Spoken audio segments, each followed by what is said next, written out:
இப்போ பார்த்தீங்கன்னா ஐடிசி வந்து 52 வீக்ஸ் லோவில் வந்து ட்ரேட் ஆகிட்டு இருக்கு. ஐடிசியை பற்றி தெரிஞ்சவங்களுக்கு தெரியும். ஐடிசி வந்து ஒரு நல்ல லார்ஜ் கேப்பு எஃப்எம்சிஜி கம்பெனி. அது மட்டும் இல்லாமல் அவங்களுக்கு வந்து சிகரெட் பிஸ்னஸ் வந்து மெயினாக பண்ணிகிட்டு இருக்காங்க. ஐடிசியோட பிஸ்னஸில் 1/3 பங்கு சிகரெட் பிஸ்னஸ் இருக்குது. ஸோ அதில் வந்து இப்போ டாக்ஸேஷன் கூட்டும் போது அது மிகப்பெரிய பாதிப்பு வந்து கண்டிப்பாக ஏற்படுத்தும். ஆனால் இது வந்து நிரந்தரமாக இருக்கக்கூடியதான்னு கேட்டால் இல்லை. இப்போ 52 வீக்ஸ் லோ எதுக்காண்டி வந்திருக்கு அப்படின்னு பார்த்தீங்கன்னா, இது வந்து அடிக்கடி நடக்கிறதா. எவ்ரி இயர் பார்த்தீங்கன்னா ஐடிசி நல்லா பர்ஃபார்ம் பண்ணும். அதே சேம் டைம் வந்து இந்த மாதிரி ஏதாவது சிகரெட் பிஸ்னஸில் வந்து டேக்ஸை வந்து இன்க்ரீஸ் பண்ணும்போது அதனால் ஐடிசி வந்து அஃபெக்ட் ஆகி லோக்கு போகும். ஸோ அடுத்த கொஸ்டின் என்னன்னா, இப்போ ஐடிசியை வந்து ஹோல்டு பண்ணலாமா, பை பண்ணலாமா, செல் பண்ணலாமா? ஐடிசி பார்த்தீங்கன்னா ஒரு நல்ல கம்பெனி. 3 லட்சம் கோடிக்கு மேலே மார்க்கெட் கேப் இருக்கக்கூடிய ஒரு லார்ஜ் கேப்பு. அதுவும் இல்லாமல் அவங்க வந்து கன்சிஸ்டன்ஸாக அவங்களுக்கு வந்து டிவிடெண்ட் கொடுத்துட்டு இருக்காங்க. ஸோ இந்த மாதிரி ஒரு நல்ல கம்பெனியை வந்து இந்த மாதிரி சின்ன சின்ன டாக்ஸேஷனால பெருசாக பாதிப்படைய போகிறதில்ல.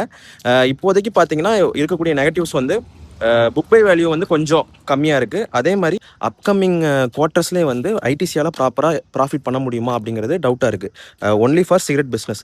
அதர் தென் சிகரெட் பிஸ்னஸ், எஃப்எம்சிஜி, பேப்பரு, எல்லா இண்டஸ்ட்ரியிலையும் வந்து அவங்க கண்டிப்பாக வந்து ப்ராஃபிட் எடுத்துகிட்டு தான் இருக்காங்க.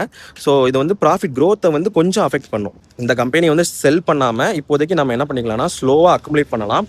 என்னோட ரேஞ்ச் பார்த்தீங்கன்னா கண்டிப்பாக வந்து ஒரு 240 கிட்ட போகும் அப்படின்னு நான் நம்புகிறேன். ஸோ அந்த டைமில் வந்து பல்காக என்ட்ரி பண்ணலாம். இது வரைக்கும் உங்கள்கிட்ட ஐடி ஷேர் இல்லை அப்படின்னா அந்த டைமும் நீங்கள் என்ட்ரி பண்ணிக்கலாம். இப்போ லேட்டஸ்ட்டாக வந்து ஏஜிஎம் மீட்டிங்கில் கிட்டத்தட்ட 20,000 கோடி வந்து இன்வெஸ்ட் பண்ண போகிறோம் அப்படிங்கிறத சேர்மன் சொல்லியிருந்தாரு. ஸோ அதை பற்றி ஃபுல் டீட்டெயில்ஸை வந்து நான் யூடியூப்பில் வந்து ஒரு ஃபுல் வீடியோ போட்டிருக்கேன். கீழே நீங்கள் லிங்க்னு கமெண்ட் பண்ணுங்கள், நான் உங்களுக்கு அந்த வீடியோட லிங்க் அனுப்புகிறேன்.